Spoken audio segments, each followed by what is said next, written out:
ഗ്രന്ഥങ്ങളിൽ പറഞ്ഞിട്ടുണ്ട്. ഇത് ചെല്ലിയ ആൾക്ക് ടെൻഷൻ ഉണ്ടാവില്ല. എന്തായാലുള്ളത് കുറേ ആൾക്കാരുടെ പേരുണ്ട്, കുറേ അമ്പിയാക്കളുടെ പേര്, വേറെ ഒന്നും ഇതിലില്ല. എന്നാൽ ഇത് മുടങ്ങാതെ ചെല്ലുന്ന ഒരാളുണ്ടായിരുന്നു, സയ്യിദ് മുഹമ്മദ് അലി ശിഹാബ് തങ്ങൾ എന്ന് പറയുന്ന ആൾ. അത് വല്ലിപ്പയാണ്. സയ്യിദ് മുഹമ്മദ് അലി ശിഹാബ് തങ്ങൾ ഇഷാമാരുവിൻ്റെ ഇടയിൽ മുടങ്ങാതെ ചെല്ലിയിരുന്നു. കിഫായത്തുൽ അവാം, കഞ്ചുൽ അർഷ്, നൂറുൽ ഈമാൻ തുടങ്ങിയ കാര്യങ്ങൾ. നമുക്ക് അങ്ങനത്തെ കാര്യത്തിലൊന്നും ആ 15 ഒക്കെ ഏടി നമ്മൾ കണ്ടിട്ടും കൂടി ഉണ്ടാവില്ല. എന്നിട്ടല്ലേ ചെല്ലൽ പിന്നല്ല, ഒന്ന് കണ്ടുകൂടെ നമുക്ക്. അപ്പോൾ വല്യമാക്കേത് അറിയുള്ളൂ എന്നുള്ളതുകൊണ്ട് തന്നെ പറഞ്ഞത്. അതിൽ കുറേ സ്വാലിഹീങ്ങളുടെ പേരാണുള്ളത്. അപ്പോൾ സ്വാലിഹീങ്ങളുടെ പേര് വെറുതെ പറഞ്ഞാൽ കൂലിട്ടും.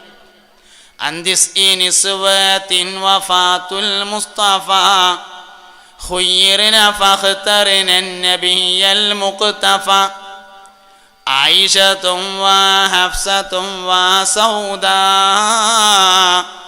സഫിയത്തും മൈമുനത്തും വറംല ഹിന്ദും വസൈനബും കദാ ജുവൈരിയാ ലിൽമുഅ്മിനീന ഉമ്മഹാത്തുൻ മർദിയാ. കുറേ സ്വാലിഹീങ്ങളുടെ പേരുണ്ട് അതിൽ. അതുകൊണ്ട് സ്വാലിഹീങ്ങളുടെ പേര് വെറുതെ പറഞ്ഞാൽ കൂലിട്ടും. അതുകൊണ്ട് ഈമാൻ സംരക്ഷിക്കാനുള്ള ഒരു വഴിയാണ് സ്വാലിഹീങ്ങളെ പറ്റി പറയാം. ഒഴിഞ്ഞിരിക്കുമ്പോൾ അവനാൻ്റെ മക്കൾക്ക് നമ്മൾ പറഞ്ഞു കൊടുക്കണം, സ്വാലിഹീങ്ങളായ ചില ആളുകളുടെ കഥ പറഞ്ഞു കൊടുക്കണം. ഒന്നും വേണ്ട, നമ്മളെ വല്യപ്പാൻ്റെ കഥ പറഞ്ഞാൽ മതിയായിരിക്കും, നമ്മളെക്കാൾ സ്വാലിഹായിരിക്കും. വല്ലാതെ മേലക്കൊന്നും പോണ്ടി വരില്ല. ഞമ്മക്കൊരു വല്യപ്പുണ്ടായിരുന്നു, വാപ്പാൻ്റെ വാപ്പ എന്ന് പറഞ്ഞിട്ട് മൂപ്പര കഥ പറഞ്ഞാൽ പോലും നമ്മളെക്കാൾ സ്വാലിഹായിരിക്കും അയാൾ. കാലഘട്ടത്തിലെ ഏറ്റവും നല്ല കാലഘട്ടം മുത്തുനബി ജീവിച്ചിരുന്ന കാലമാണ്. അഫ്ദലുൽ ഖുറൂനി ഖർനി. പിന്നെ ഇങ്ങനെ കാലം മോശമായി വരുമ്പോൾ മുൻഗാമികളെക്കുറിച്ച് പറഞ്ഞു കൊടുക്കുന്നതൊക്കെ സ്വാലിഹീങ്ങളെക്കുറിച്ചുള്ള വർത്താനായിരിക്കും. അതുകൊണ്ട് മുൻഗാമികളായ സ്വാലിഹീങ്ങളെക്കുറിച്ച് പറയുക, മുസ്തഫായ നബി സല്ലല്ലാഹു അലൈഹി വസല്ലമയെ കുറിച്ച് പറയുക. അങ്ങനെ അടുത്ത തലമുറയുടെ ഈമാൻ സംരക്ഷിക്കപ്പെടണം എന്നാണ് പറഞ്ഞതിൻ്റെ ചുരുക്കം. ഇത് വീട്ടിൽ വേണം, എല്ലായിടത്തും വേണം. അതിലൊന്ന് മുഹമ്മദ് നബിയെ പരിചയപ്പെടുത്താനാണ് സല്ലല്ലാഹു അലൈഹി വസല്ലം. വീട്ടിൽ നിന്ന് ചായ കുടിക്കുമ്പോൾ അല്ലെങ്കിൽ വെള്ളം കുടിക്കുമ്പോൾ കുട്ടികൾക്ക് കുപ്പി ഗ്ലാസ് കൊടുക്കുക, പൊട്ടുന്ന ഗ്ലാസ് കുപ്പി ഗ്ലാസ് കൊടുക്കുക. കൊടുക്കുമ്പോൾ പറയാ, മുഹമ്മദ് നബി സല്ലല്ലാഹു അലൈഹി വസല്ലം തങ്ങൾക്ക് ഒരു പളുങ്കുപാത്രമുണ്ടായിരുന്നുവെന്നും അതിലാണ് നബി തങ്ങൾ വെള്ളം കുടിച്ചിരുന്നത് എന്നും ബഹുമാനപ്പെട്ട ഹാഫിദ് ദഹബിയുടെ തിബ്ബുൻ നബവിയിലുണ്ട് മോനെ. അതുകൊണ്ട് മുഹമ്മദ് നബി പളുങ്കുപാത്രത്തിൽ അഥവാ കുപ്പി ഗ്ലാസ്സിലാണ് കുടിച്ചിട്ടുള്ളത്. അതുകൊണ്ട് അങ്ങനെ തന്നെ കുടിച്ചളാൻ. ഇങ്ങനെയാണ് ചെയ്യുന്ന പ്രവർത്തനങ്ങൾ മുഹമ്മദ് നബിയുമായി ബന്ധപ്പെടുത്തൽ. അവിടെയാണ് ഈമാൻ നിലനിൽക്കുള്ളൂ. മുഹമ്മദ് നബിയോടുള്ള താല്പര്യത്തിൻ്റെ പേരാണ് ഈമാൻ എന്ന് പറയുന്നത്. കാമില ഈമാൻ്റെ ഉദാഹരണം അബൂബക്കർ സിദ്ദീഖാണ്. സിദ്ദീഖുൽ അക്ബറിൽ ഉണ്ടായിരുന്ന പ്രത്യേകത മുഹമ്മദ് നബിയുടെ പ്രത്യേകത മനസ്സിലാക്കി എന്നതാണ്. ഇതാണ് ഞാൻ പറഞ്ഞ ഒന്നാമത്തെ കാര്യം. രണ്ടാമത്തത്, മക്കളുടെ, സന്താനങ്ങളുടെ, അടുത്ത തലമുറയുടെ സ്വഭാവം സംരക്ഷിക്കണേ നമ്മളെ ബാധ്യതയാണ്. മഹല്ലിയമ്മയ്ക്കും ബാധ്യതയുണ്ട്, മഹല്ല ജനങ്ങൾക്കും ഉണ്ട്, ബാപ്പാർക്കും ഉണ്ട്, ഉമ്മാർക്കും ഉണ്ട്, എല്ലാവർക്കും ഉണ്ട്. സ്വഭാവം സംരക്ഷിക്കപ്പെടുക എന്നുള്ളത് ഒരു ബാധ്യതയാണ്. ഈ സ്വഭാവങ്ങൾ എന്ന് പറഞ്ഞത് ഒരു പ്രദേശത്തിന് മൊത്തം ഉണ്ടാവും. നമ്മളിങ്ങനെ പറയുകയാണെങ്കിൽ വയനാട്ടുകാരുടെ സ്വഭാവവും പരപ്പനങ്ങാടിക്കാരുടെ സ്വഭാവവും ഒരേ മാതിരി ആവില്ല. വെള്ളായിക്കോട് തൽക്കാലം പറയണില്ല, ഇവിടുന്ന് ഇത് കഴിഞ്ഞിട്ട് തടി കിട്ടണം. അതുകൊണ്ട് വയനാട്ടുകാരുടെ സ്വഭാവവും പരപ്പനങ്ങാടിക്കാരുടെ സ്വഭാവവും ഒന്നേ ഒരേ മാതിരി ആവില്ല, വ്യത്യാസം ഉണ്ടാവും. കോഴിക്കോട്ടുകാരുടെ സ്വഭാവവും കൊച്ചിക്കാരുടെ സ്വഭാവം ഒന്നല്ല. കോഴിക്കോട് പോയിട്ട് ഓട്ടോറിക്ഷ വെച്ചിങ്ങാണ്ട് റെയിൽവേ സ്റ്റേഷനിലേക്ക് എങ്ങനെ പോകുക എന്ന് വെച്ചാൽ ഏറ്റവും എളുപ്പമുള്ള ബൈക്ക് കൊണ്ടാക്കിയാണ്ട് അതിൻ്റെ പൈസ വാങ്ങിക്കാണ്ട് ഓട്ടോറിക്ഷക്കാരൻ പോകും. കൊച്ചി ചെന്നിട്ട് റെയിൽവേ സ്റ്റേഷനിലേക്ക് എങ്ങനെ പോകുകയെന്ന് വെച്ചാൽ അങ്ങനെ പോവുക, വളഞ്ഞിരിഞ്ഞ് മൂക്കുടിച്ച് ചെയ്യുക, എന്നിട്ട് അതിൻ്റെ കായും വാങ്ങിക്കാണ്ട് ഓൻ പോകും. രണ്ട് നാട്ടുകാരുടെ സ്വഭാവമാണത്. അതുകൊണ്ട് ഈ നാട്ടുകാരെ മൊത്തം സ്വഭാവം ശരിയാണെങ്കിൽ ഈ തലമുറ ശ്രദ്ധിച്ചാൽ മതി, അടുത്ത തലമുറൻ്റെ ശരിയാവും. എന്താ ഈ സ്വഭാവം നേരാകുക എന്ന് പറഞ്ഞാൽ, സ്വഭാവം കേടുവരുന്നതിൻ്റെ ഏറ്റവും പ്രധാനപ്പെട്ട ഒന്നാമത്തെ ഘടകം ഈറ പിടിച്ചാതിരിക്കുക എന്നുള്ളതാണ്. ദേഷ്യം വരാതിരിക്കുക എന്നതാണ് സൽസ്വഭാവത്തിൻ്റെ ഒന്നാമത്തെ അടയാളം. സ്വഭാവം എപ്പോഴാണ് നേരാകുക? സ്വഭാവം നേരാവണമെങ്കിൽ സംസാരം നേരാവണം. സംസാരം നേരാവണമെങ്കിൽ ചിന്തകൾ നേരാവണം. നമ്മൾ എന്താണോ ചിന്തിക്കുന്നത് അതാണ് നമ്മളുടെ വർത്താനം, നമ്മൾ എന്താണോ പറയുന്നത് അതാണ് നമ്മളെ സ്വഭാവം. സ്വഭാവത്തിനനുസരിച്ചാണ് പ്രവർത്തനമാണ് വ്യക്തിത്വം. സാലിം ഫൈസി എന്താ എന്ന ചോദ്യത്തിന് ഉത്തരം, സാലിം ഫൈസിയുടെ പ്രവർത്തനം എന്താകുന്നു അതാണ് മൂപ്പര്. പ്രവർത്തനം കൊണ്ടാണ് ഒരാളെ വിലയിരുത്തുന്നത്. പ്രവർത്തനം എപ്പോഴാണ് നേരാകുക? വർത്തമാനം നേരായ, സ്വഭാവം നേരായാലാണ്. സ്വഭാവം എപ്പോഴാണ് നേരാകുക? സംസാരം നേരായാലാണ്. സംസാരം എപ്പോഴാണ് നേരാകുക? ചിന്ത നേരായാലാണ്. അപ്പോൾ ആദ്യം മാറേണ്ടത് ചിന്തകളാണ്. നമ്മൾ എങ്ങനെ ചിന്തിക്കുന്നു അങ്ങനെ നമ്മൾ സംസാരിക്കും. ഇതന്നെ സംഗതി. അപ്പം അതുകൊണ്ട് ആദ്യം ചിന്ത ക്ലിയർ ആക്കണം. എന്താ ചിന്ത നേരാക്കുക പറഞ്ഞാൽ? എല്ലാവരെ പറ്റി നല്ലത് വിചാരിക്കുക. അതാണ് ചിന്ത നേരാക്കുക പറഞ്ഞാൽ. ഇപ്പം നമ്മൾ പള്ളിക്ക് ഇങ്ങനെ നിക്കരിച്ചാണ്, ലോറിക്കരിച്ചാണ്. നമ്മൾ പള്ളിയിൽ ഇങ്ങനെ ലോറിസ്കരിക്കുകയാണ് വിചാരിക്കുക. പള്ളിയിൽ ഇങ്ങനെ ലോറിസ്കരിക്കുമ്പോൾ ഒരാൾ ആ പള്ളീൻ്റെ അടുത്ത് കൂടി ഇങ്ങനെയാണ്ട് നടന്നു പോയി പള്ളിക്ക് കയറാതെ. അപ്പം നമ്മളെന്താ വിചാരിക്കേണ്ടത്? ആ ചങ്ങായി കണ്ടില്ലേ ഇവിടെ ജമാഅത്ത് നടക്കുമ്പോൾ പള്ളിയുടെ മുന്നിൽ കൂടെ പോണത് എന്ന് ചില ആൾക്കാർ വിചാരിക്കും. ചില ആൾക്കാർ വിചാരിക്കും ആ ഓന് ചിലപ്പം കക്കൂസ്കോ ആ മുട്ടിയിട്ടേക്കാരം. ഏതാ നല്ല വിചാരങ്ങളൊന്ന് പറഞ്ഞാണ്. മറ്റുള്ളവരെ കുറിച്ച് നല്ല വിചാരമാണ് എപ്പോഴും ഉണ്ടാകേണ്ടത്. ആ സമയത്ത് ആ നടന്നു പോയത് നമ്മളാണെങ്കിൽ നമ്മളെപ്പറ്റി നമ്മളങ്ങനെ വിചാരിക്കാനും പാടില്ല. അപ്പം നമുക്ക് നേരെ ഓപ്പോസിറ്റാണ്. നമ്മൾ ചെയ്യണതിനൊക്കെ നമുക്ക് ന്യായമുണ്ട്, ബാക്കിയുള്ളവർക്ക് ഒരു ന്യായവും ഇല്ല. അങ്ങനെയാണ് നമ്മളെ അവസ്ഥ. നമ്മൾ ചെയ്യണതിനൊക്കെ നമുക്ക് ന്യായം ഉണ്ടാവും. അപ്പോൾ ഞാൻ അങ്ങനെ ആയപ്പോഴേ പിന്നെ ഇങ്ങനെ ആയപ്പോഴാണ്, പിന്നെ ഇങ്ങനെ ആയപ്പോൾ പിന്നെ അങ്ങനെ അല്ലാതെ പിന്നെ എങ്ങനെയെന്ന് വെച്ചു അറിയാം.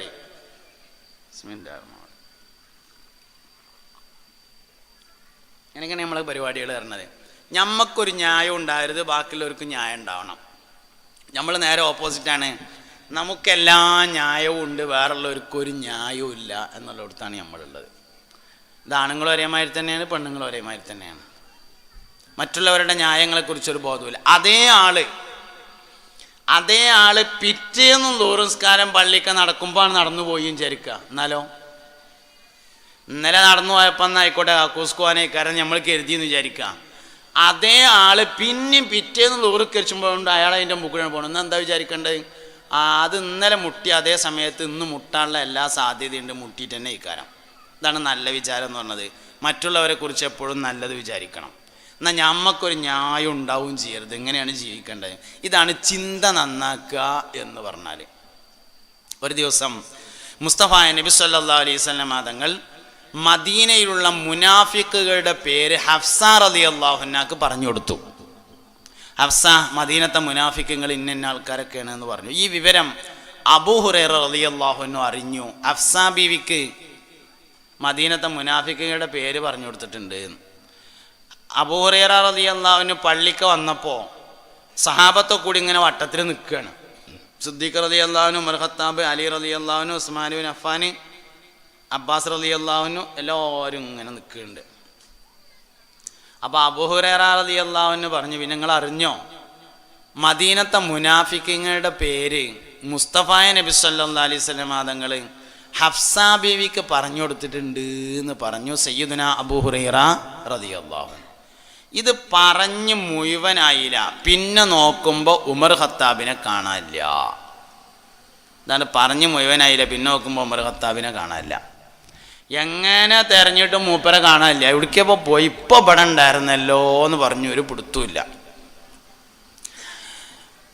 ഉമർ റളിയല്ലാഹുവിന് എന്താ ചെയ്തത് വെച്ചാൽ നേരെ ഹഫ്സ ബീവിൻ്റെ അടുത്ത് പോയി. ഉമർ റളിയല്ലാഹുവിൻ്റെ മോള് കൂടിയാണ് ഹഫ്സ റളിയല്ലാഹു. മുസ്തഫ നബി തങ്ങളുടെ സഹധർമ്മിണിയാണ് ഹഫ്സ ബീവി റളിയല്ലാഹു അൻഹ.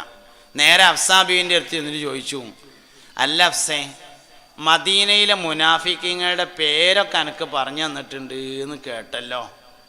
ആ കടലാസൊന്ന് തരുമോ? അതിൻ്റെ ഒരു ഫോട്ടോ കോപ്പി എടുക്കാനാണ്.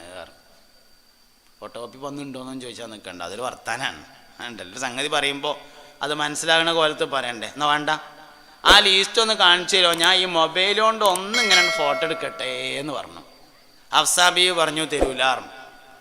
അപ്പോൾ ഉമർ റളിയല്ലാഹു ചോദിച്ചു, ഞാൻ എന്നാൽ അതൊന്ന് നോക്കിങ്ങാണ്ട് അങ്ങോട്ട് തന്നെയാണ് തരൂലാർന്നു. ഞാൻ എന്നാൽ നിങ്ങളോടൊരു ചോദ്യം ചോദിക്കട്ടെ ചോദിച്ചു. ആ ചോദിച്ചോളി പറഞ്ഞു. അതിലിൻ്റെ പേരുണ്ടോ എന്ന് ചോദിച്ചു. ഇല്ല എന്ന് പറഞ്ഞപ്പോൾ പറഞ്ഞു, എന്നാൽ എനിക്ക് ആ ലീസ്റ്റ് വേണ്ടാറുണ്ട്. നമ്മൾ ലീസ്റ്റ് തിരഞ്ഞു പോകുക എന്തിനറിയോ? ആരൊക്കെ ഉള്ളത് നോക്കാൻ. ഉമർ റളിയല്ലാഹു തിരഞ്ഞു പോയത് മൂപ്പരുണ്ടോ നോക്കാനായിരുന്നു. ആരാ ഈ ആളെന്നറിയോ? മീറാജിൻ്റെ രാത്രി നിങ്ങളെ പേരെ ഞാൻ സ്വർഗത്തിൽ കണ്ടിട്ടുണ്ടെന്നും അതിൻ്റെ മുന്നിൽ നിങ്ങളെ പേര് എഴുതി വെച്ചിട്ടുണ്ടെന്നും മുസ്തഫായ നബി സല്ലല്ലാഹു അലൈഹി വസല്ലം തങ്ങൾ പറഞ്ഞ ആളാണ് അമീറുൽ മുഅ്മിനീൻ എന്ന് ചരിത്രത്തിൽ ആദ്യമായി വിളിക്കപ്പെട്ട ഉമർ ബിൻ ഖത്താബ് റളിയല്ലാഹു അൻഹു ആണ് ഈ പറയണത്. ഓൽക്കൊക്കെ ഓല കാര്യത്തിലായിരുന്നു ബേജാറ്, നമുക്ക് നാട്ടുകാരുടെ കാര്യത്തിലാണ് ബേജാറ്. നമുക്ക് നമ്മളെ കാര്യത്തിലൊരു ബേജാറും ഇല്ലല്ലോ. ഞാൻ ചില സ്ഥലങ്ങളിലൊക്കെ ഈ റമദാൻ മാസം ആയാലും തസ്കിയത്ത് ക്യാമ്പിന് പോകും. തസ്കിയത്ത് ക്യാമ്പാണ്. ആൾക്കാരെ നേരാക്കാൻ നിങ്ങൾ തന്നെ വരണം, നാട്ടുകാർക്ക് നിങ്ങളെ വലിയ ഇഷ്ടമാണെന്നൊക്കെ പറഞ്ഞിട്ട് കൊണ്ടുപോവുക. അങ്ങനെ ചെന്ന് ദോറിസ്കരം കഴിഞ്ഞിട്ട് ചെന്നാൽ ഒരു 3 മണിക്കൊക്കെ ക്യാമ്പ് തുടങ്ങും, ക്ലാസ്സൊക്കെ എടുക്കും. നമ്മൾ ഉഷാറായിട്ട് ക്ലാസ്സൊക്കെ എടുക്കും. പക്ഷേ കമ്മിറ്റിക്കാർ ഒറ്റൊന്നും ഉണ്ടാവില്ല, ഒക്കെ ബത്തൊക്കെ വെട്ടാൻ പോയിട്ടുണ്ടാവും. ഒറ്റൊന്നും തങ്ങെടുക്കില്ല. എന്താ കാര്യം? ഓലൊക്കെ നല്ലതായിട്ടുണ്ട് എന്നുള്ളതും ആൾക്കാരാണ് മോശക്കാർ എന്നതുമാണ് വിചാരം. ഇതാണൊരു മനുഷ്യനെ പരാജയപ്പെടുന്നത്. ഞാനൊരു പരിപാടി സംഘടിപ്പിക്കുന്നതേ ആദ്യം എനിക്ക് കേൾക്കാൻ വേണ്ടിയായിരിക്കണം. എനിക്ക് കേൾക്കാൻ പറ്റാത്തൊരു കാര്യം സംഘടിപ്പിക്കാനും പാടില്ല. അതുകൊണ്ട് നമ്മളെക്കുറിച്ചുള്ള വിചാരമാണ് നേരാക്കേണ്ടത്. വിചാരം നേരായാലേ സംസാരം നേരാവുള്ളൂ, സംസാരം നേരായാലേ സ്വഭാവം നേരാവുള്ളൂ, സ്വഭാവം നേരായാലേ പ്രവർത്തനം നേരാവുള്ളൂ, പ്രവർത്തനം നേരായാലേ ആള് നേരാവുള്ളൂ. വർത്താനം പറയരുത് കായക്കാർ, നല്ല കുട്ടികളാണ്. വർത്താനം ഇല്ലാതെ ഇറക്കി കസാല. ഇങ്ങോട്ട് നോക്കി, എല്ലാവരും തിരിഞ്ഞു നോക്കല്ലേ, ഇങ്ങോട്ട് നോക്കി. വയലറിയാൻ വന്നത് ഞാനാണ്. ഇങ്ങോട്ട് നോക്കി.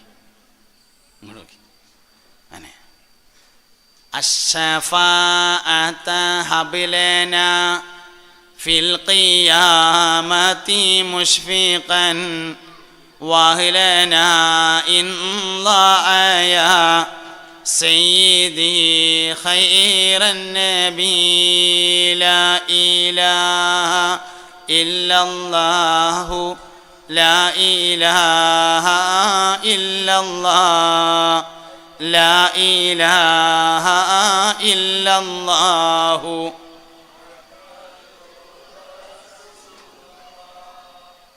അല്ല, നിങ്ങളോട് തന്നെയല്ല ഞാൻ ഇതുവരെ വയത് പറഞ്ഞിരുന്നില്ലേ. ഈ തെങ്ങളോട് പറഞ്ഞിരിക്കുകയാണെങ്കിൽ എത്രങ്ങാനും മാറ്റം ഉണ്ടാവുന്നവരെ നിങ്ങൾ ഒന്നുകൂടി. അസ്സലാത്തു അലൻ നബി കുല്ല വഖ്തിൻ ദായിമൻ ലാ നജ്മുൻ ഫിസ്സമാ സയ്യിദി ഖൈറൻ നബി ലാ ഇലാഹ ഇല്ലല്ലാഹു